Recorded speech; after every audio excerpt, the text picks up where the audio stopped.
ਆਪਾਂ ਜਿਹੜੀ ਜਪਜੀ ਸਾਹਿਬ ਦੀ ਕਥਾ ਆਰੰਭ ਕੀਤੀ ਹੋਈ ਆ, ਉਹਦੇ ਵਿੱਚ ਧੰਨ ਗੁਰੂ ਨਾਨਕ ਦੇਵ ਸੱਚੇ ਪਾਤਸ਼ਾਹ ਨੇ ਜਿਹੜਾ 4 ਪੌੜੀਆਂ ਸੁਣ ਤੇ ਲਿਖੀਆਂ ਨੇ, ਤੇ ਉਹਦੇ 'ਚ ਇੱਕ ਤੁਕ ਆਉਂਦੀ ਹੈ ਕਿ ਨਾਨਕ ਭਗਤਾਂ ਸਦਾ ਵਿਗਾਸ, ਸੁਣਿਆ ਦੁਖ ਪਾਪ ਕਾ ਨਾਸ। ਉਹਦੀ ਜਿਹੜੀ ਭਗਤ ਵਾ ਨਾ ਸ਼ਬਦ, ਉਹਦੀ ਆਪਾਂ ਵਿਆਖਿਆ ਕਰਨ ਦੇ ਕਿ ਭਗਤ ਕਿਸ ਨੂੰ ਕਹਿੰਦੇ ਨੇ। ਪਿਛਲੇ ਸਮੇਂ ਦੌਰਾਨ ਆਪਾਂ ਉਹਦਾ ਜ਼ਿਕਰ ਵੀ ਕੀਤਾ ਸੀ ਕਿ ਮੰਤ ਰਾਮ ਨਾਮੰ ਧਿਆਨੰ ਸਰਬੱਤਰ ਪੂਰਣੇ, ਕਿ ਭਗਤ ਕਿਸ ਨੂੰ ਕਹਿੰਦੇ ਨੇ। ਬਾਬਾ ਫਰੀਦ ਜੀ ਨੇ ਬੜੀ ਵਧੀਆ ਉਦਾਹਰਨ ਦਿੱਤੀ, ਕਹਿੰਦਾ ਫਰੀਦਾ ਦਰਵੇਸ਼ਾਂ ਨੂੰ ਲੋੜੀਏ, ਤੂੰ ਸੰਤ ਹੋਣਾ ਚਾਹੁੰਦਾ ਹੈ, ਤੂੰ ਦਰਵੇਸ਼ ਬਣਨਾ ਚਾਹੁੰਦਾ ਹੈ, ਤੇ ਫਿਰ ਰੁੱਖਾਂ ਦੀ ਜੀਰਾਂਦ, ਫਿਰ ਤੂੰ ਰੁੱਖ ਵਰਗਾ ਜਿਗਰਾ ਰੱਖ। ਰੁੱਖ ਕਿਸੇ ਉੱਤੇ ਰੋਸ ਨਹੀਂ ਕਰਦਾ, ਜਿਹੜਾ ਰੋਸ ਨਾ ਕਰੇ ਉਹ ਸੰਤ ਹੁੰਦਾ ਹੈ। ਪਲਾਹਣੋ ਮੈਂ ਕਾਹੂ ਨਾ ਦਿਓ, ਧੰਨ ਗੁਰੂ ਅਰਜਨ ਦੇਵ ਜੀ ਕਹਿੰਦੇ ਕੋਈ ਇਲਾਮਾ ਨਹੀਂ ਹੈ, ਘਰ ਵਿੱਚ ਔਲਾਦ ਨਹੀਂ ਹੈ, ਦੌਲਤ ਨਹੀਂ ਹੈ, ਕੱਖ ਨਹੀਂ ਹੈ ਅਗਰ ਮੇਰੇ ਕੋਲ, ਮੈਂ ਕਦੀ ਵੀ ਇਲਾਮਾ ਰੱਬ ਨੂੰ ਨਾ ਜਿਹੜਾ ਦੇਵੇ ਉਸ ਨੂੰ ਭਗਤ ਕਹਿੰਦੇ ਨੇ। ਹਾਂ, ਕਦੀ ਕਦੀ ਉਲਾਮੇ ਰੱਬ ਨੂੰ ਮਾਰੇ ਨੇ ਸੰਤਾਂ ਨੇ, ਭਗਤਾਂ ਨੇ, ਉਹ ਵੀ ਪਿਆਰ ਵਿੱਚ।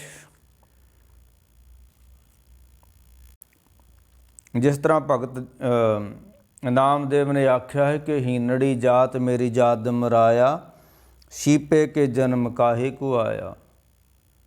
ਜੇ ਸ਼ੀਂਬਾ ਜਾਤ ਛੋਟੀ ਜਾਤ ਆ ਤੇ ਮੈਨੂੰ ਇਸ ਵਿੱਚ ਜਨਮ ਤੂੰ ਦਿੱਤਾ, ਤੇ ਦਿੱਤਾ ਹੀ ਕਿਉਂ। ਮੈਂ ਜੇ ਇਸ ਜਾਤ ਦੇ ਅੰਦਰ ਮੈਂ ਮੰਦਰ ਵਿੱਚ ਨਹੀਂ ਜਾ ਸਕਦਾ, ਤੇਰਾ ਦਰਸ਼ਨ ਨਹੀਂ ਕਰ ਸਕਦਾ, ਤੇਰਾ ਭਜਨ ਨਹੀਂ ਗਾ ਸਕਦਾ, ਤੇ ਫਿਰ ਤੂੰ ਇਸ ਜਨਮ ਜਾਤ ਵਿੱਚ ਮੈਨੂੰ ਜਨਮ ਕਿਉਂ ਦਿੱਤਾ ਜੇ ਤੁਸੀਂ। ਹੀਨੜੀ ਜਾਤ ਮੇਰੀ ਜਾਤ ਮਰਾਇਆ, ਸ਼ੀਪੇ ਕੇ ਜਨਮ, ਸ਼ੀਂਬਿਆਂ ਦੇ ਘਰ ਜਨਮ, ਕਾਹੇ ਕੋ ਆਇਆ, ਕਿਉਂ ਦਿੱਤਾ ਹੋਇਆ ਜੇ ਮੈਨੂੰ ਤੁਸੀਂ। ਹਾਂਜੀ, ਇਹ ਹੁੰਦਾ ਪਿਆਰ ਦੇ ਵਿੱਚ ਜਦੋਂ ਬੰਦਾ ਗੜੂੰਦ ਹੋ ਜਾਂਦਾ ਰੱਬ ਦੇ। ਜਿਸ ਤਰ੍ਹਾਂ ਇੱਕ ਬਚਨ ਗੁਰੂ ਨਾਨਕ ਸਾਹਿਬ, ਸੋ ਦਰਵੇਸ਼ ਜਿਸ ਸਿਫਤ ਧਰਾ। ਗੁਰੂ ਅਰਜਨ ਦੇਵ ਨੇ ਜਦੋਂ ਰੱਬ ਦੇ ਭਗਤ ਦੀ, ਰੱਬ ਦੇ ਸੰਤ ਦੀ, ਰੱਬ ਦੇ ਪਿਆਰੇ ਦੀ ਵਿਆਖਿਆ ਕੀਤੀ ਹੈ, ਤੇ ਬਾਣੀ ਕਹਿੰਦੀ ਸੋ ਦਰਵੇਸ਼। ਤੁਸੀਂ ਕਿਸ ਨੂੰ ਦਰਵੇਸ਼ ਮੰਨਦੇ ਹੋ? ਪੁੱਛਿਆ ਗੁਰੂ ਅਰਜਨ ਦੇਵ ਜੀ ਨੂੰ। ਕਹਿਣ ਲੱਗੇ ਅਸੀਂ ਉਸ ਨੂੰ ਦਰਵੇਸ਼ ਮੰਨਦੇ ਹਾਂ ਜਿਹਨੂੰ ਇੱਕ ਸੱਚੇ ਨਾਮ ਦਾ ਹੀ ਆਸਰਾ ਹੈ, ਜਿਹਦੀ ਜ਼ਿੰਦਗੀ ਦਾ ਆਧਾਰ ਸੱਚ ਹੋ ਜਾਵੇ, ਜਿਹਦੀ ਜ਼ਿੰਦਗੀ ਦਾ ਆਧਾਰ ਪਰਮੇਸ਼ਰ ਦਾ ਨਾਮ ਹੋਵੇ, ਅਸੀਂ ਉਸ ਨੂੰ ਸੰਤ ਮੰਨਦੇ ਹਾਂ। ਸੋ ਦਰਵੇਸ਼ਾ ਜਿਸ ਸਿਫਤ ਧਰਾ। ਧਰਾ ਕਹਿੰਦੇ ਨੇ ਆਸਰੇ ਨੂੰ, ਜਿਸ ਨੂੰ ਇੱਕ ਪਰਮੇਸ਼ਰ ਦੇ ਨਾਮ ਦਾ ਆਸਰਾ ਹੋਵੇ। ਤੇ ਅੱਜ ਦੇ ਅਖੌਤੀ ਬਾਬੇ ਸੰਤ ਵੇਖ ਲਓ ਕਿਹਦਾ ਆਸਰਾ ਇਹਨਾਂ ਨੂੰ। ਇਹਨਾਂ ਨੇ ਸਿਆਸਤ ਦਾ ਵੀ ਆਸਰਾ ਲਿਆ ਹੋਇਆ ਹੈ, ਇਹਨਾਂ ਨੇ ਪੈਸੇ ਦਾ ਵੀ ਆਸਰੇ 'ਚ ਜੀਂਦੇ ਨੇ ਇਹ ਲੋਕ। ਤਾਂ ਜਿੱਦਾਂ ਗੁਰੂ ਨਾਨਕ ਸਾਹਿਬ ਜੀ ਨੇ ਆਖਿਆ, ਪੁਰਖਾ ਸ਼੍ਰੀ ਲਹਿਣਾ ਜੀ ਨੂੰ ਕਹਿਣ ਲੱਗੇ, ਪੁਰਖਾ ਬਾਕੀ ਸਾਰੇ ਤੁਰ ਗਏ ਨੇ, ਤੂੰ ਕਿਉਂ ਨਹੀਂ ਗਿਆ? ਕਹਿਣ ਲੱਗੇ ਮਹਾਰਾਜ ਉਹ ਜਾਂਦਾ ਜਿਹਦਾ ਕੋਈ ਆਸਰਾ ਹੋਵੇ। ਉਹਨਾਂ ਦਾ ਕੋਈ ਆਸਰਾ ਹੋ ਸਕਦਾ ਜਿਹੜੇ ਤੁਰ ਗਏ ਨੇ। ਤੇ ਮੰਝ ਨਿਮਾਣੀ ਇੱਕ ਤੂੰ, ਕਿਸ ਹੀ ਕੋਈ ਕੋਏ।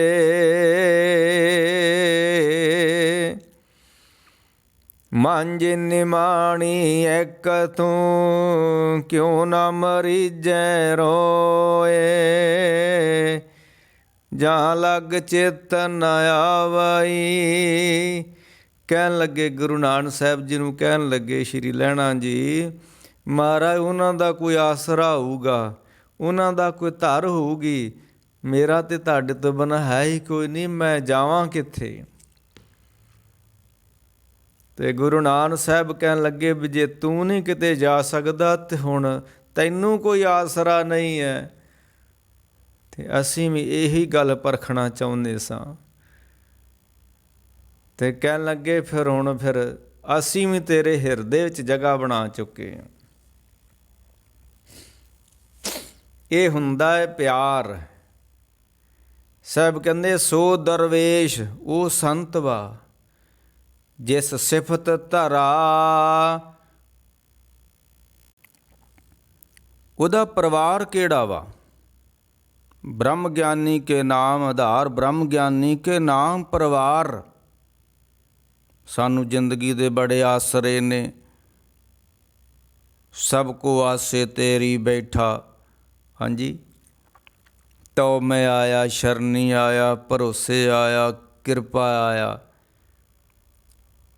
ਬੰਦਾ ਬੜੇ ਆਸਰੇ ਤੱਕਦਾ, ਬੁੱਢੇ ਹੋ ਜਾਵਾਂਗੇ, ਧੀਆਂ ਬੁੱਢੇ ਬਾਰੇ ਧੀਆਂ ਪੁੱਤਰਾਂ ਦੇ ਲੋਕੀ ਆਸਰੇ ਤੱਕਦੇ ਨੇ। ਕੋਈ ਧਨ ਇਕੱਠਾ ਕਰਦਾ, ਕਹਿੰਦਾ ਇਹ ਮੇਰਾ ਜ਼ਿੰਦਗੀ ਦਾ ਆਸਰਾ ਬਣੂਗਾ। ਕੋਈ ਧੀਆਂ ਪੁੱਤਾਂ ਨੂੰ ਆਪਣਾ ਆਸਰਾ ਮੰਨ ਕੇ ਬੈਠਾ ਹੋਇਆ ਹੈ। ਕੋਈ ਕੁਟੁੰਬ ਨੂੰ, ਕੋਈ ਕਿਸੇ ਨੂੰ।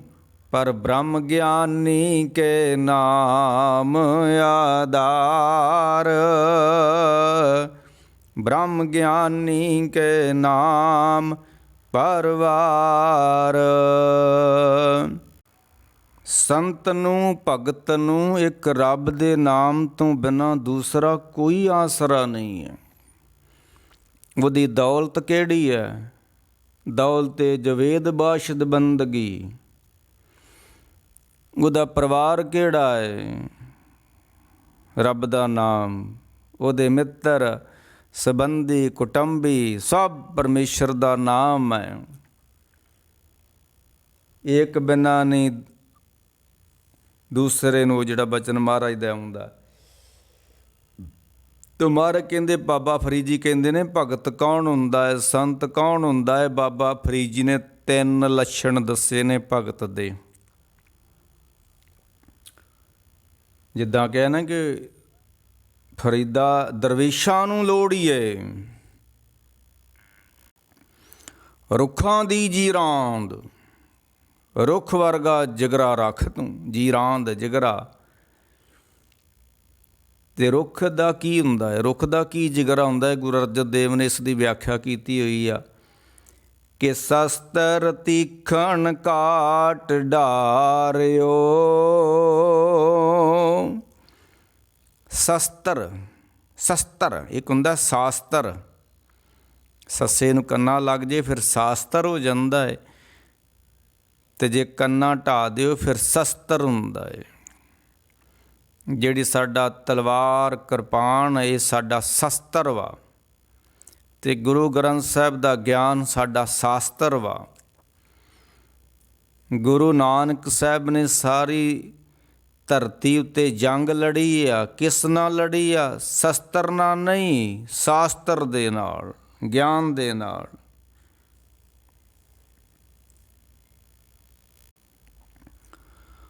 ਧਰਮ ਵੱਧਦਾ ਫੁੱਲਦਾ ਹੈ ਗਿਆਨ ਨਾਲ, ਤਲਵਾਰਾਂ ਨਾਲ ਨਹੀਂ, ਕਿਰਪਾਨਾਂ ਨਾਲ ਧਰਮ ਨਹੀਂ ਕਦੀ ਵਧੇ ਫੁੱਲੇ। ਕਿਉਂ? ਧਰਮ ਪ੍ਰੇਮ ਦੇ ਆਸਰੇ ਖਲੋਤਾ ਹੈ।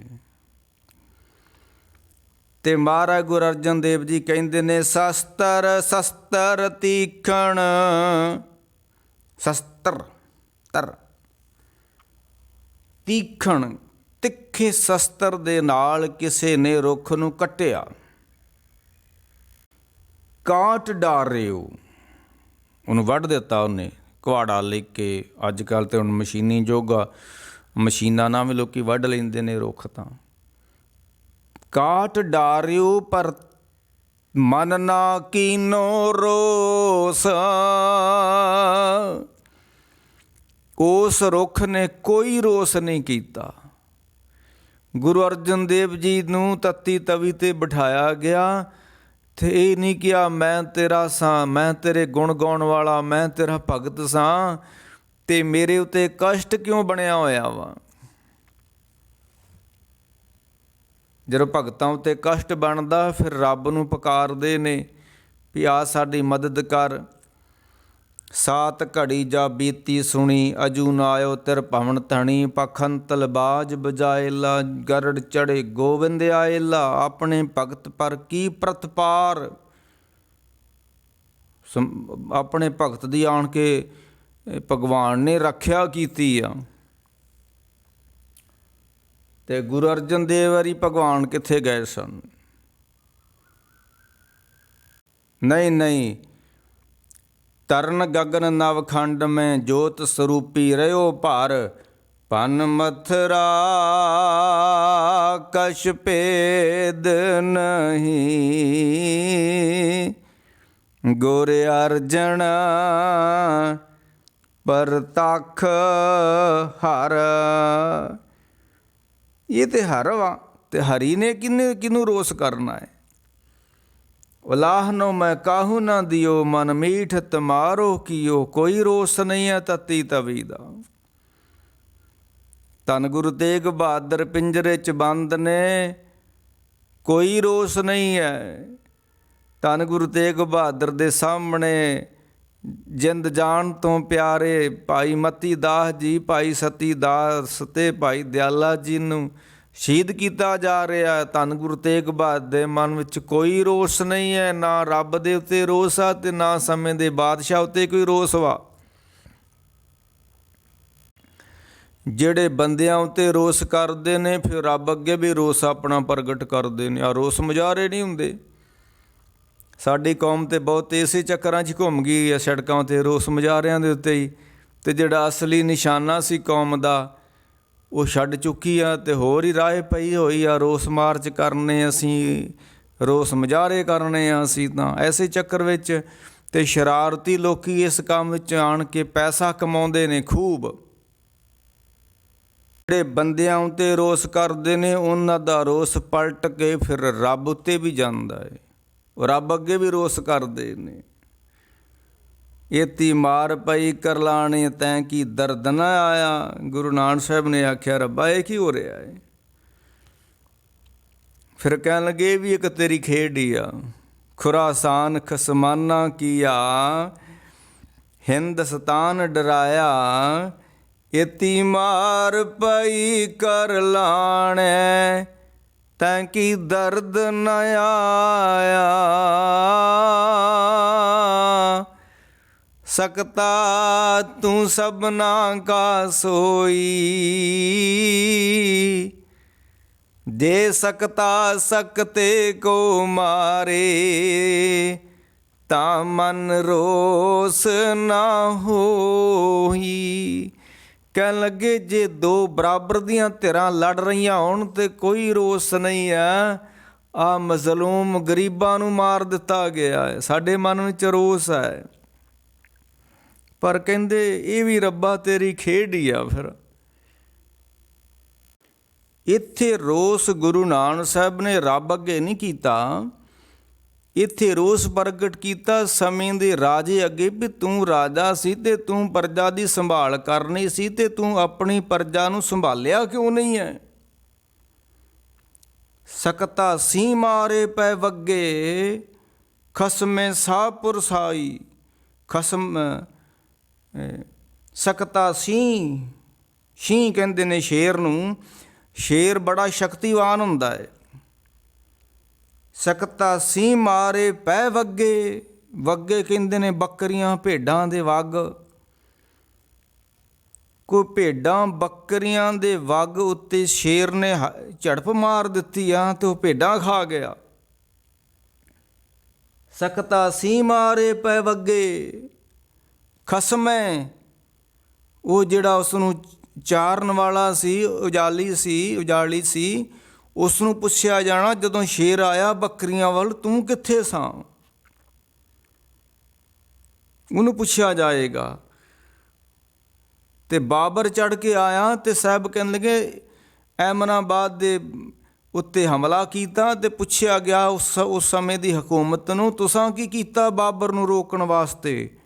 ਉਹ ਤੋਪਾਂ ਤੇ ਬੰਦੂਕਾਂ ਲੈ ਕੇ ਆਇਆ। ਤੁਹਾਡੀਆਂ ਤੋਪਾਂ ਤੇ ਬੰਦੂਕਾਂ ਕਿੱਥੇ ਗਈਆਂ? ਰਾਜੇ ਦਾ ਆਪਣਾ ਧਰਮ ਹੁੰਦਾ ਏ, ਉਹਨੂੰ ਆਪਣਾ ਧਰਮ ਫਰਜ਼ ਨਿਭਾਉਣਾ ਪੈਂਦਾ। ਕੋਈ ਦੇਸ਼ ਵਿੱਚ ਦੇਸ਼ ਉੱਤੇ ਮੁਸੀਬਤ ਆਵੇ, ਉਹਦੀ ਜ਼ਿੰਮੇਵਾਰੀ ਰਾਜੇ ਨੂੰ ਚੁੱਕਣੀ ਚਾਹੀਦੀ ਆ ਅਤੇ ਅੱਗੇ ਹੋ ਕੇ ਉਸ ਮੁਸੀਬਤ ਨੂੰ ਟਾਲਣਾ ਚਾਹੀਦਾ ਹੈ। ਕੋਈ ਦਰਿਆ ਦਾ ਬੰਨ੍ਹ ਟੁੱਟ ਗਿਆ ਅਤੇ ਇਹ ਤਾਂ ਸਮੇਂ ਦੀ ਹਕੂਮਤ ਦੀ ਜ਼ਿੰਮੇਵਾਰੀ ਬਣਦੀ ਉਸ ਦਰਿਆ ਦੇ ਬੰਨ੍ਹ ਨੂੰ ਬੰਨ੍ਹੇ। ਅਤੇ ਇੱਥੇ ਬਾਬੇ ਬੰਨ੍ਹਣ ਤੁਰ ਜਾਂਦੇ ਨੇ ਦਰਿਆਵਾਂ ਦੇ ਬੰਨ੍ਹ। ਦੱਸੋ, ਇਹ ਬਾਬਿਆਂ ਦੀ ਜ਼ਿੰਮੇਵਾਰੀ ਦਰਿਆਵਾਂ ਦੇ ਬੰਨ੍ਹ ਬੰਨ੍ਹਣੇ? ਇਰਾਕ ਦੇ ਵਿੱਚ, ਸੀਰੀਆ ਦੇ ਵਿੱਚ ਮੁਸੀਬਤ ਆ ਗਈ ਅਤੇ ਸਮੇਂ ਦੀ ਹਕੂਮਤ ਆਪਣੀ ਪ੍ਰਜਾ ਦੀ ਸਾਰ ਲਵੇ ਅਤੇ ਇੱਥੇ ਖਾਲਸਾ ਏਡ ਵਰਗੇ ਕੌਮ ਦਾ ਪੈਸਾ ਬਰਬਾਦ ਕਰਨ ਵਾਸਤੇ, ਅਜਾਸੀ ਲੋਕਾਂ ਨੂੰ ਲੰਗਰ ਖਵਾਉਣ ਵਾਸਤੇ ਸੀਰੀਆ ਪਹੁੰਚ ਜਾਂਦੇ ਨੇ। ਅਤੇ ਗਰੀਬ ਸਿੱਖ, ਗਰੀਬ ਗ੍ਰੰਥੀ ਝੌਂਪੜੀਆਂ 'ਚ ਬੈਠੇ, ਇਹਨਾਂ ਨੂੰ ਪਤਾ ਨਹੀਂ ਕਿਉਂ ਨਹੀਂ ਦਿਖਦੇ, ਕਿਉਂ ਨਹੀਂ ਦਿਖਦੇ ਸਾਨੂੰ। ਸਾਹਿਬ ਕਹਿੰਦੇ ਰੋਸ ਹੈ, ਜ਼ਿੰਮੇਵਾਰ ਵਿਅਕਤੀ 'ਤੇ ਰੋਸ ਆ ਸਾਨੂੰ। ਉਸ ਨੂੰ ਜ਼ਿੰਮੇਵਾਰੀ ਦਿੱਤੀ ਗਈ ਸੀ, ਕਿਉਂ ਨਹੀਂ ਸੰਭਾਲੀ ਉਸ ਨੇ? ਸਖਤਾ ਸੀ ਮਾਰੇ ਪੈ ਵੱਗੇ, ਖਸਮੈ ਉਸ ਦੇ ਮਾਲਕ ਨੂੰ, ਖਸਮੈ ਸਾਹ ਪਰ ਸੋਈ, ਸਾਹ ਪਰ ਸੋਈ। ਉਸ ਨੂੰ ਪੁੱਛਿਆ ਜਾਏਗਾ, ਤੂੰ ਕਿੱਥੇ ਸਾਂ ਜਦੋਂ? ਰਤਨ ਵਿਗਾੜ ਵਗੋਏ ਕੁੱਤੀ, ਮੋਇਆ ਸਾਰ ਨਾ ਕਾਈ। ਤੁਸੀਂ ਜ਼ਿੰਦਗੀ ਦੇ ਫਰਜ਼ਾਂ ਨੂੰ ਵਿਸਾਰ ਦਿੱਤਾ ਅਤੇ ਕੁੱਤਿਆਂ ਵਰਗਾ ਜੀਵਨ ਬਤੀਤ ਕਰ ਰਹੇ ਹੋ। ਰਤਨ ਵਿਗਾੜ ਵਗੋਏ ਕੁੱਤੀ, ਮੋਇਆ ਸਾਰ ਨਾ ਖਾਈ। ਤਾਂ ਤੁਸੀਂ ਮਰ ਚੁੱਕੇ ਹੋ, ਆਪਣੇ ਫਰਜ਼ਾਂ ਨੂੰ ਨਹੀਂ ਸੰਭਾਲਦੇ। ਜਿੱਥੇ ਵੀ ਕਿਸੇ ਨੂੰ ਕੋਈ ਫਰਜ਼ ਮਿਲਿਆ ਹੈ, ਜ਼ਿੰਮੇਵਾਰੀ ਮਿਲੀ ਹੈ, ਉਸ ਨੂੰ ਸੰਭਾਲਣਾ ਚਾਹੀਦਾ ਉਸ ਨੂੰ। ਅਤੇ ਫਿਰ ਜਿਹੜੇ ਨਹੀਂ ਸੰਭਾਲਦੇ, ਫਿਰ ਸਾਨੂੰ ਰੋਸ ਵਾ ਉਹਨਾਂ ਲੋਕਾਂ ਉੱਤੇ। ਫਿਰ ਜ਼ਿੰਮੇਵਾਰੀ ਛੱਡ ਦਿਓ ਤੁਸੀਂ ਆਪਣੀ। ਤੇ ਮਾਰ ਕਹਿੰਦੇ ਸ਼ਸਤਰ ਤੀਖਨ ਕਾਟ ਡਾਰਿਓ, ਮਨ ਨਾ ਕੀਨੋ ਰੋਸ। ਉਲਾਹਨੋਂ ਮੈਂ ਕਾਹੂ ਨਾ ਦਿਓ। ਭਗਤ ਕੌਣ ਹੁੰਦਾ ਹੈ, ਸੰਤ ਕੌਣ ਹੁੰਦਾ ਹੈ? ਜਿਹਦੇ ਅੰਦਰ ਕੋਈ ਉਲਾਮਾ ਨਹੀਂ ਹੈ, ਜਿਹਦੇ ਅੰਦਰ ਕੋਈ ਰੋਸ ਨਹੀਂ ਹੈ। ਅਤੇ ਇੱਥੇ ਧਰਮੀ ਬੰਦੇ ਆਪਣੇ ਆਪ ਨੂੰ ਉਖਾਉਣ ਲਈ ਰੋਸ ਮਾਰਚ ਹੀ ਕਰੀ ਜਾਂਦੇ ਨੇ। ਨਹੀਂ ਨਹੀਂ, ਸਾਹਿਬ ਕਹਿੰਦੇ ਇਹ ਸੰਤ ਦੀ ਨਿਸ਼ਾਨੀ, ਜਿਹਦੇ ਅੰਦਰ ਕੋਈ ਰੋਸ ਨਹੀਂ ਹੈ, ਕੋਈ ਉਲਾਮਾ ਨਹੀਂ ਹੈ, ਕੋਈ ਕਿਸੇ ਦੇ ਗਿਲਾ ਸ਼ਿਕਵਾ ਨਹੀਂ ਹੈ। ਸ਼ਸਤਰ ਤੀਖਨ ਕਾਟ ਡਾਰਿਓ, ਮਨ ਨਾ ਕੀਨੋ ਰੋਸ। ਕਾਜੂਆਂ ਕੋ ਲੈ ਸਵਾਰਿਓ। ਜਿਨਨੇ ਉਸ ਰੁੱਖ ਨੂੰ ਕੱਟਿਆ, ਉਹ ਕੱਟ ਕੇ ਲੈ ਗਿਆ, ਉਹਨੇ ਆਪਣਾ ਬੂਹਾ ਲਵਾ ਲਿਆ, ਕੁਰਸੀਆਂ ਬਣਾ ਲਈਆਂ, ਕਿਸੇ ਹੋਰ ਬੇੜੀ 'ਤੇ ਬਣਾ ਲਿਆ, ਬੇੜੀ ਬਣਾ ਲਈ।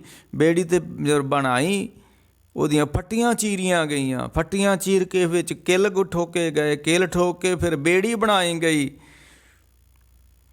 ਅਤੇ ਇਹ ਨਹੀਂ ਆਖਿਆ ਵੀ ਇਹ ਮੈਨੂੰ ਵੱਢਣ ਵਾਲਿਆ, ਮੇਰੇ 'ਚ ਕਿੱਲ ਠੋਕਣ ਵਾਲਿਆ, ਮੈਂ ਤੈਨੂੰ ਡੋਬ ਦੂੰਗਾ ਹੁਣ ਪਾਣੀ 'ਚ। ਉਸ ਰੁੱਖ ਨੇ, ਉਸ ਰੁੱਖ ਤੋਂ ਬਣੀ ਹੋਈ ਬੇੜੀ ਨੇ ਉਸ ਵੱਢਣ ਵਾਲੇ ਨੂੰ, ਉਸ ਵਿੱਚ ਕਿੱਲ ਠੋਕਣ ਵਾਲੇ ਨੂੰ ਪਾਰ ਲੰਘਾ ਦਿੱਤਾ। ਕਿਉਂ?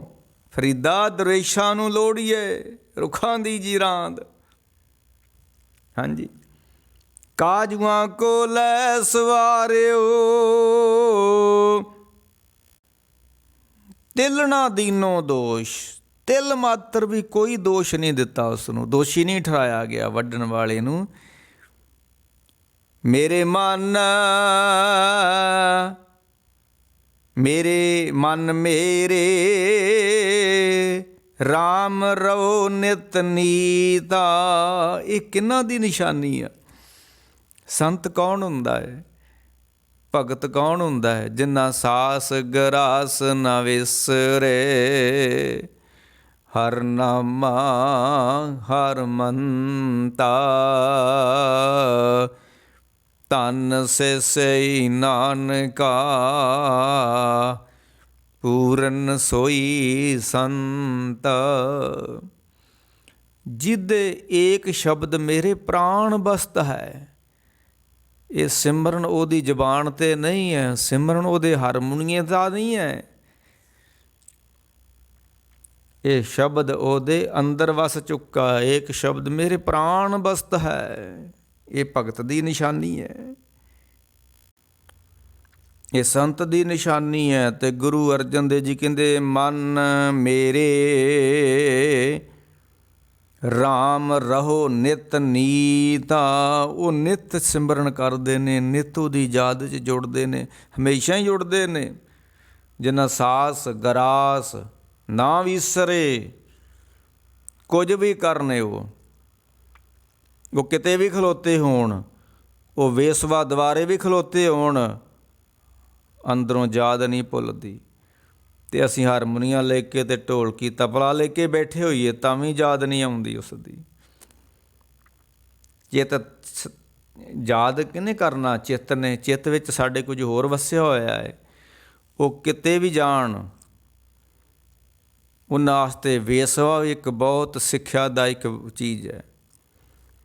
ਉਹ ਵੇਸਵਾ ਕੋਲੋਂ ਵੀ ਗਿਆਨ ਲੈ ਲੈਂਦੇ ਨੇ, ਅਤੇ ਸਾਨੂੰ 36 ਮਹਾਂਪੁਰਖਾਂ ਦਾ ਸਾਡੇ ਸਾਹਮਣੇ ਗਿਆਨ ਆ, ਫਿਰ ਵੀ ਪਤਾ ਨਹੀਂ ਹੈ। ਕਬੀਰ ਸਾਹਿਬ ਨੇ ਕਿਹਾ, ਦੇਖੋ ਭਾਈ ਗਿਆਨ ਕੀ ਆਈ ਆਂਦੀ, ਸਭੇ ਉਡਾਨੀ ਭਰਮ ਕੀ ਟਾਟੀ, ਰਹੇ ਨ ਮਾਇਆ ਬਾਂਦੀ। ਇਹ ਉਹਨਾਂ ਦੀ ਅਵਸਥਾ ਹੈ। ਸਾਹਮਣੇ ਜੋ ਵੀ ਹੋ ਗਿਆ, ਜੇਤਾ ਸੁਣਨਾ ਤੇਤਾ ਨਾਮ। ਕਿਸੇ ਪੰਛੀ ਦੀ ਆਵਾਜ਼ ਵੀ ਉਹਨਾਂ ਵਾਸਤੇ ਰੱਬੀ ਨਾਮ ਹੈ। ਬ੍ਰਹਮ ਗਿਆਨੀਆਂ ਦੀ ਸਰੋਤ ਦੇ ਅੰਦਰ ਇਹ ਇੱਕ ਇਸ ਤਰ੍ਹਾਂ ਦੀ ਚੀਜ਼ ਹੁੰਦੀ ਹੈ। ਜੇਤਾ ਸੁਣਨਾ ਤੇਤਾ ਨਾਮ, ਕੋਈ ਆਵਾਜ਼ ਵਾ ਜੋ ਬੋਲਤਾ ਮਿਰਗਮੀਨ ਪੰਖੇਰੂ। ਇਹ ਪੰਖੇਰੂ ਨਹੀਂ ਬੋਲਿਆ, ਇਹ ਆਵਾਜ਼ ਆਈ ਹੈ। ਆਵਾਜ਼ ਕਿਸ ਦੀ ਹੈ? ਉਹ ਹਰ ਪਰਿੰਦੇ ਵਿੱਚ ਉਹ ਆਪ ਬੋਲਦਾ ਹੈ। ਹਰ ਟਪੀ ਤੂੰ ਤੂੰ ਕਰੇ, ਬੋਲੇ ਭਲੀ ਭਾਨ। ਖੂਹ ਦੇ ਜਦੋਂ ਖੂਹ ਚੱਲਦਾ ਅਤੇ ਤੁੱਕਾ ਟਿਕ ਟਿਕ ਕਰਦਾ, ਅਤੇ ਗੁਰੂ ਅਰਜਨ ਦੇਵ ਜੀ ਕਹਿੰਦੇ ਇਹ ਟਿਕ ਟਿਕ ਵੀ ਤੂੰ ਤੂੰ ਦੀ ਆਵਾਜ਼ ਬਣੀ ਹੋਈ ਹੈ ਸਾਡੀ ਜ਼ਿੰਦਗੀ ਵਿੱਚ। ਤਾਂ ਹਰ ਟਪੀ ਤੂੰ ਤੂੰ ਕਰੇ, ਕਈ ਨੂੰ ਹਰ ਹੱਟ ਵੀ ਬੋਲਦੇ ਨੇ, ਹਰ ਹੱਟ ਨਹੀਂ ਹੁੰਦਾ, ਹਰ ਟਪੀ ਤੂੰ, ਹਰ ਟਪੀ ਤੂੰ ਤੂੰ ਕਰੇ। ਉਹ ਪੜ੍ਹਿਆ ਜਾਂਦਾ ਹਰ ਟਪੀ, ਹਰ ਹੱਟ ਪੀ ਇੱਦਾਂ ਪੜ੍ਹਦੇ ਨੇ ਕਈ। ਨਹੀਂ, ਹਰ ਟਪੀ ਤੂੰ ਤੂੰ ਕਰੇ। ਉਹੀ ਤੂੰ ਤੂੰ ਪਿਆ ਕਰਦਾ ਹੈ। ਕੀ ਪਿਆ ਕਰਦਾ ਹੈ? ਬੋਲੇ ਭਲੀ ਬਾਣ। ਉਹਦੇ 'ਚ ਬੜੀ ਮਿੱਠੀ ਆਵਾਜ਼ ਆ ਰਹੀ ਹੈ, ਬੜੀ ਮਿੱਠੀ ਉਸ ਦੀ ਆਵਾਜ਼ ਹੈ। ਕਿਉਂ? ਜਿਨ੍ਹਾਂ ਦਾ ਚਿੱਤ ਇਕਾਗਰ ਹੋਇਆ ਹੋਵੇ, ਜਿਨ੍ਹਾਂ ਦੀ ਸੁਰਤ ਜੁੜੀ ਹੋਏ, ਉਹਨਾਂ ਵਾਸਤੇ ਸਭ ਕੁਝ ਸੁਹਾਵਣਾ ਹੋ ਜਾਂਦਾ ਹੈ। ਸਭ ਦੁਨੀਆ ਸੁਭਾਨ। ਸੁਭਾਨ ਮੈਨੇ ਚੰਗਾ, ਇੱਥੇ ਕੋਈ ਵੀ ਮਾੜਾ ਨਹੀਂ ਗਾ, ਪਰ ਇੱਕ ਸਾਡੇ ਵਾਸਤੇ ਇੱਥੇ ਕੋਈ ਵੀ ਚੰਗਾ ਨਹੀਂ ਹੈ। ਇੰਨਾ ਫਰਕ ਜੀ। ਨਾਨਕ ਭਗਤਾਂ ਸਦਾ ਵਿਗਾਸ, ਭਗਤਾਂ ਵਾਸਤੇ ਇੱਥੇ ਕੁਝ ਵੀ ਮਾੜਾ ਨਹੀਂ ਹੈ, ਸਾਡੇ ਵਾਸਤੇ ਕੁਝ ਵੀ ਚੰਗਾ ਨਹੀਂ ਹੈ, ਸਭ ਕੁਝ ਮਾੜਾ ਹੈ। ਹੁਣ ਇੱਕ ਬੜੀ ਵੱਡੀ ਗੱਲ ਆਉਂਦੀ, ਮੈਂ ਤਾਂ ਉਸਨੂੰ ਬੜੇ ਹੋਰ ਭਾਵਨਾ ਲੈਂਦਾ। ਹੁਣ ਤੁਸੀਂ ਪਤਾ ਨਹੀਂ ਕਿਸ ਭਾਵਨਾ ਨਾਲ ਉਸ ਨੂੰ ਲੈ। ਵਿਸਮਾਦ ਨਾਦ, ਵਿਸਮਾਦ ਭੋਗ, ਜਿਹੜਾ ਭੋਗ ਬਲਾਸ ਹੈ, ਮਾਰ ਕਹਿੰਦੇ ਇਹ ਵੀ ਇੱਕ ਵਿਸਮਾਦ ਵਿੱਚ ਲੈ ਜਾਂਦਾ ਬੰਦੇ। ਸੰਤ ਵਾਸਤੇ ਵੀ ਵਿਸਮਾਦ ਹੈ। ਵਿਸਮਾਦ ਉੱਜੜ, ਵਿਸਮਾਦ ਰਾਹ। ਇਹ ਕਿਹਦੇ ਵਾਸਤੇ? ਉਜਾੜੇ ਵੀ ਬੜੀ ਵਧੀਆ ਗੱਲ ਹੈ। ਵਸੇ ਹੋਏ ਲੋਕ ਵੀ ਚੰਗੇ ਨੇ, ਉਜੜੇ ਵੀ ਲੱਗ ਚੰਗੇ ਨੇ। ਕਿਹਦੇ ਵਾਸਤੇ ਨੇ? ਇਹ ਭਗਤ ਵਾਸਤੇ ਨੇ, ਸੰਤ ਵਾਸਤੇ ਨੇ। ਤੇ ਸਭ ਦੁਨੀਆ ਸੁਭਾਨ, ਸੁਭਾਨ ਚੰਗੀ, ਸੱਚ ਸਮਾਈਐ। ਜਿਹੜੇ ਸੱਚ ਵਿੱਚ ਸਮਾ ਗਏ, ਉਹਨਾਂ ਵਾਸਤੇ ਸਭ ਕੁਝ ਠੀਕ ਆ। ਭੋਗ ਵਿਲਾਸ ਜੋ ਵੀ ਉਸ ਨੇ ਬਣਾਇਆ ਸਭ ਠੀਕ ਹੈ। ਕਹਿੰਦੇ ਉਹ ਸ਼ਬਦ ਨੂੰ ਪੜ੍ਹਿਓ ਆਸਾ ਦੀ ਵਾਰ ਦਾ, ਵਿਸਮਾਦ ਨਾਦ ਵਿਸਮਾਦ ਜੀ ਵਿਸਮਾਦ ਭੇਦ। ਹਾਂਜੀ, ਵਿਸਮਾਦ ਨਾਗੇ ਫਿਰੇ ਜੰਤ, ਵਿਸਮਾਦ ਭੁੱਖ, ਵਿਸਮਾਦ ਭੋਗ। ਹਾਂਜੀ, ਸਭ ਕੁਝ। ਭੁੱਖ ਲੱਗਦੀ ਹੈ, ਵਿਸਮਾਦ ਨਹੀਂ ਹੈ, ਕਿਉਂ ਲੱਗਦੀ ਹੈ? ਸਰੀਰ ਵਿੱਚ ਭੋਗ ਵਿਲਾਸ ਪੈਦਾ ਹੁੰਦੇ ਨੇ, ਕਿਉਂ ਹੁੰਦੇ ਨੇ? ਇਹ ਵਿਸਮਾਦ ਨਹੀਂ ਹੈ? ਬਸ ਸਾਡੇ ਵਾਸਤੇ ਨਹੀਂ ਹੈ। ਸਾਡੇ ਵਾਸਤੇ ਤਾਂ ਸਿਰਫ ਭੋਗ ਵਿਲਾਸ ਹੀ ਹੈ, ਵਿਸਮਾਦ ਨਹੀਂ ਹੈ ਸਾਡੇ ਕੋਲ ਤਾਂ। ਪਰ ਉਹਨਾਂ ਵਾਸਤੇ ਸਭ ਕੁਝ ਵਿਸਮਾਦ ਦਾ ਹੈ। ਜੇਤਾ ਸੁਣਨਾ ਤੇਤਾ ਨਾਉ, ਕਿ ਕਿਸ ਨੂੰ ਵੀ ਸੁਣ ਲੈਣ, ਉਹਨਾਂ ਦੀ ਸੁਰਤੀ ਉਸੇ ਵੇਲੇ ਇਕਾਗਰ ਹੋ ਜਾਂਦੀ। ਸਿਰਫ ਆਵਾਜ਼ ਚਾਹੀਦੀ ਹੈ, ਹਾਰਮੋਨੀਅਮ ਦੀ ਆਵਾਜ਼ ਆ ਗਈ, ਸ਼ਬਦ ਦੀ ਆਵਾਜ਼ ਆ ਗਈ, ਬਸ ਉਸੇ ਵੇਲੇ ਚਿੱਤ ਇਕਾਗਰ ਹੋ ਜਾਣਾ ਉਹਨਾਂ ਦਾ। ਸਿਰਫ ਆਵਾਜ਼ ਹੀ ਚਾਹੀਦੀ ਆ। ਹਰਟ ਵੀ ਤੂੰ ਤੂੰ ਕਰੇ, ਹਰਟ ਦੇ ਨਾਲ ਵੀ ਸੁਰਤੀ ਇਕਾਗਰ ਹੋ ਜਾਂਦੀ ਆ। ਪਰ ਕਿੰਨਾਂ ਦੀ ਹੋ ਜਾਂਦੀ ਹੈ? ਸੰਤਾਂ ਦੀ ਹੋ ਜਾਂਦੀ ਹੈ, ਬ੍ਰਹਮ ਗਿਆਨੀਆਂ ਦੀ ਹੋ ਜਾਂਦੀ ਹੈ। ਜਿੱਥੇ ਜੇਤਾ ਸੁਣਨਾ ਨਾਮ ਹੈ ਨਾ, ਜੇਤਾ ਪੇਖਣ ਤੇਤਾ ਧਿਆਨ, ਉਹ ਮੁੜ ਕੇ ਚੌਂਕੜੇ ਮਾਰ ਕੇ ਤੇ ਪਦਮਸ ਮਿਲਾ ਕੇ ਧਿਆਨ ਸਾਧਨਾ ਨਹੀਂ ਕਰਦੇ। ਜਦੋਂ ਸੱਚ ਦੀ ਪ੍ਰਾਪਤੀ ਹੋ ਜਾਂਦੀ ਆ, ਉਹਨਾਂ ਵਾਸਤੇ ਜੋ ਚੀਜ਼ ਜਿਸ ਚੀਜ਼ ਨੂੰ ਵੇਖ ਲੈਣ, ਉੱਥੋਂ ਹੀ ਰੱਬ ਧਿਆਨ ਵਿੱਚ ਚੇਤੇ ਆ। ਉੱਥੋਂ ਹੀ ਜਿਸ ਚੀਜ਼ ਨੂੰ ਵੇਖਣ, ਉਹ ਫੁੱਲ ਫਲ ਪੱਤੇ ਦੁਨੀਆ ਰੂਪ ਰੰਗ ਜੋ ਵੀ, ਉਸੇ ਵੇਲੇ ਵਿਸਮਾਦ ਜਾਣਗੇ ਅਤੇ ਉਸੇ ਵੇਲੇ ਉਸ ਕਰਤਾਰ ਦਾ ਧਿਆਨ ਆ ਜਾਏਗਾ। ਇੰਨਾ ਰੂਪ ਕਿਸ ਨੇ ਬਣਾਇਆ ਹੈ? ਇੰਨੀ ਕਰੂਪਤਾ ਕਿਸ ਨੇ ਬਣਾਈ ਹੈ? ਸੁੰਦਰਤਾ ਵੀ ਉਸ ਦੀ ਆ, ਕਰੂਪਤਾ ਵੀ ਉਸ ਦੀ ਆ। ਇਹ ਕਿਸ ਵਾਸਤੇ ਆ? ਕਿਹਦੇ ਵਾਸਤੇ ਆ? ਨਾਨਕ ਭਗਤਾਂ ਵਾਸਤੇ ਆਏ। ਦੁਨੀਆ ਦਾ ਤਾਂ ਰੂਪ ਨੂੰ ਵੇਖੇਗਾ ਅਤੇ ਲਭਾਇਮਾਨ ਹੋ ਜਾਏਗਾ, ਬਸ ਰੂਪ ਵਿੱਚ ਡੁੱਬ ਕੇ ਮਰ ਜਾਏਗਾ। ਅਤੇ ਜਦੋਂ ਸੰਤ ਭਗਤ ਵੇਖੂਗਾ, ਹੈ ਇਸ ਪਾਣੀ ਤੇ ਜਿਨ ਤੂੰ ਕਰਿਆ, ਮਾਟੀ ਕਾਲੈ ਦੋਹਰਾ ਕਰਿਆ। ਹਾਂਜੀ, ਪਾਣੀ ਮੈਲਾ ਮਾਟੀ ਗੋਰੀ, ਗੰਧ ਤੋਂ ਕਿੱਡੀ ਸੁੰਦਰਤਾ ਤੂੰ ਬਣਾਈ ਹੋਈ ਹੈ। ਪਾਣੀ ਮੈਲਾ ਮਾਟੀ ਗੋਰੀ, ਇਸ ਮਾਟੀ ਕੀ ਪੁੱਤਰੀ ਜੋਰੀ। ਕਿਸ ਮਿੱਟੀ ਤੇ ਕਿਸ ਪਾਣੀ ਤੇ ਜਿਨ ਤੂੰ ਕਰਿਆ, ਮਾਟੀ ਕਾਲੈ ਦੋਹਰਾ ਕਰਿਆ। ਇਹ ਕਿਹਨਾਂ ਵਾਸਤੇ ਆ? ਇਹ ਨਾਨਕ ਭਗਤਾਂ ਵਾਸਤੇ ਆ, ਇਹ ਦੁਨੀਆ ਵਾਸਤੇ ਨਹੀਂ ਹੈ। ਉਸ ਨੇ ਰੂਪ ਬਣਾਇਆ, ਦੁਨੀਆ ਰੂਪ 'ਚ ਡੁੱਬ ਕੇ ਮਰ ਗਈ ਹੈ। ਸੰਤ ਭਗਤ ਨਹੀਂ ਡੁੱਬਦੇ, ਮਰਦੇ। ਇਸੇ ਨੂੰ ਤੇ ਮਾਇਆ ਕਹਿੰਦੇ ਨੇ, ਜਿਹਦੇ 'ਚ ਡੁੱਬ ਕੇ ਕੋਈ ਮਰ ਜਾਵੇ। ਕੋਈ ਧਨ ਬਣਾਇਆ ਲੋੜ ਵਾਸਤੇ, ਜ਼ਿੰਦਗੀ ਨੂੰ ਚਲਾਉਣ ਵਾਸਤੇ, ਅਤੇ ਜੋ ਧਨ ਵਿੱਚ ਡੁੱਬ ਕੇ ਮਰ ਗਿਆ, ਉਹ ਮਾਇਆ ਬਣ ਗਿਆ। ਧਨ ਹੀ ਮਾਇਆ ਬਣ ਗਈ, ਰੂਪ ਹੀ ਮਾਇਆ ਬਣ ਗਈ ਹੈ, ਜੋਬਨ ਹੀ ਮਾਇਆ ਬਣ ਗਈ। ਜੋਬਨ ਨੇ ਡੋਬ ਦਿੱਤਾ ਹੈ, ਧਨ ਨੇ ਡੋਬ ਦਿੱਤਾ ਹੈ, ਰਾਜ ਨੇ ਡੋਬ ਦਿੱਤਾ ਹੈ, ਸਤਾ ਨੇ ਡੋਬ ਦਿੱਤਾ ਹੈ, ਅਹੁਦੇ ਨੇ ਡੋਬ ਦਿੱਤਾ। ਇਹ ਸਭ ਮਾਇਆ। ਰਜ ਦਮ ਸਤ ਗੁਣ, ਇਹ ਕਹੀਏ ਸਭ ਮਾਇਆ, ਸਭ ਮਾਇਆ ਦਾ ਰੂਪ ਹੀ ਨੇ। ਤੇ ਮਾਰ ਕਹਿੰਦੇ ਨੇ, ਮਨ ਮੇਰੇ ਰਾਮ ਰਹੋ ਨਿਤ ਨੀਤਾ। ਉਹਨਾਂ ਦੀ ਨਿਸ਼ਾਨੀ, ਸੰਤਾਂ ਦੀ ਨਿਸ਼ਾਨੀ, ਭਗਤਾਂ ਦੀ ਨਿਸ਼ਾਨੀ, ਉਹ ਅੱਠੇ ਪੈਰ ਰੱਬੀ ਯਾਦ ਵਿੱਚ ਜੀਂਦੇ ਨੇ। ਸੋ ਦਰਵੇਸ਼, ਅਸੀਂ ਬਾਣੀ ਨੂੰ ਕੇਵਲ ਰਟਣ ਲਾਇਆ ਹੈ, ਇਸ ਨੂੰ ਸਮਝਿਆ ਨਹੀਂ ਹੈ। ਸਮਝਿਆ ਕਿਉਂ ਨਹੀਂ ਹੈ? ਸੁਰਤ ਟਿਕੀ ਨਹੀਂ ਹੈ, ਸੁਰਤ ਜੁੜੀ ਨਹੀਂ ਹੈ, ਸਮਾਂ ਦਿੱਤਾ ਨਹੀਂ ਹੈ। ਅਸੀਂ ਜਿਹੜਾ ਧਰਮ ਵੀ ਕਮਾਇਆ ਜ਼ਿੰਦਗੀ 'ਚ, ਕੇਵਲ ਲੋਕ ਵਿਖਾਵੇ ਵਾਸਤੇ ਹੀ ਕਮਾਇਆ ਹੋਇਆ ਬਹੁਤਾ। ਗੁਰੂ ਅਰਜਨ ਦੇਵ ਜੀ ਕਹਿੰਦੇ, ਮਨ ਮੇਰੇ ਰਾਮ ਰਹੋ ਨਿਤ ਨੀਤ, ਦਿਆਲ ਦੇਵ ਕਿਰਪਾਲ ਗੋਬਿੰਦਾ, ਸੁਣ ਸੰਤਨਾ ਕੀ ਰੀਤਾ।